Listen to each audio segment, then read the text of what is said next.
One of the initial interventions that we used to help reduce the spread of the COVID-19 virus was the use of face masks. We have depended heavily on the guidance of local governments and businesses over the past 2 years to tell us when and when we are allowed to wear them, but those restrictions are now being removed. Is it possible that we may finally remove our masks without risking our lives? It is contingent on who you are and the location you are in. There are still areas in the world that are battling fatal outbreaks of the virus. Even while some of us may have the impression that the pandemic is gone, many professionals in the field of public health are warning that it is not yet over.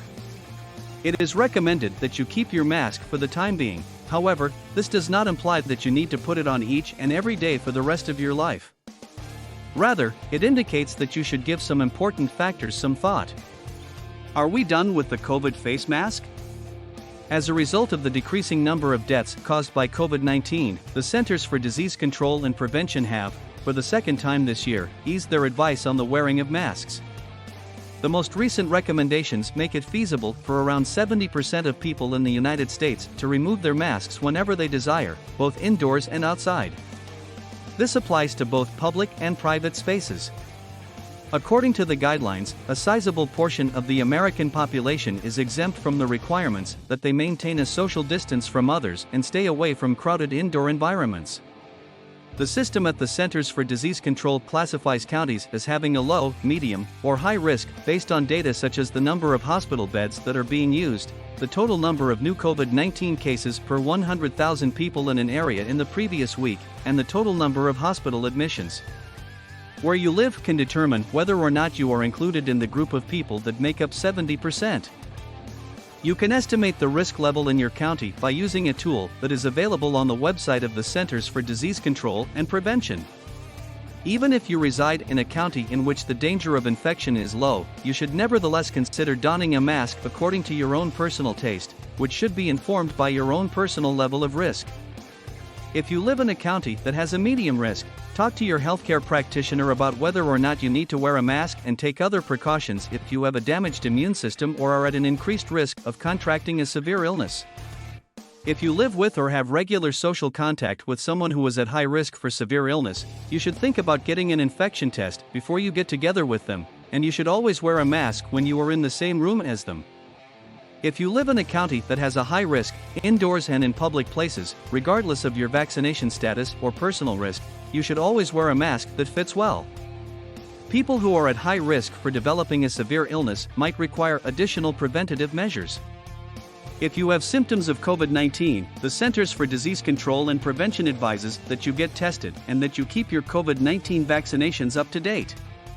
The wearing of masks on public transportation conveyances and at transportation hubs is no longer required as a result of a court order that was issued in April. However, the Centers for Disease Control and Prevention continues to recommend that people wear masks indoors in public transportation settings at this time. If you are at an increased risk of becoming very ill from COVID-19, it is also important to avoid crowded spaces and indoor spaces with poor ventilation. Additionally, it is important to maintain a distance of at least 6 feet from other people if you are at an increased risk or if you are not up to date on your vaccinations. The recommendations were issued by the Centers for Disease Control at a time when Omicron was on the rise, and provided specifics on the types of masks and respirators that can be used to prevent the transmission of SARS-CoV-2, the virus that causes COVID-19. The guidelines were issued 1 month after those recommendations.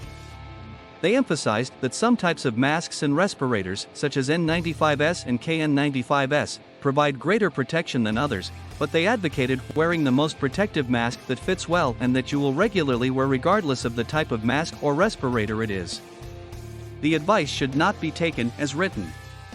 In the event that a potentially dangerous new strain emerges, the Centers for Disease Control may once again advise people to wear masks. You might still wear a mask to protect yourself during cold and flu season. Throughout the course of the epidemic, masks have shown to be an invaluable preventative measure. However, some professionals in the field of medicine have pointed out that COVID-19 is not the only reason to keep masks on hand.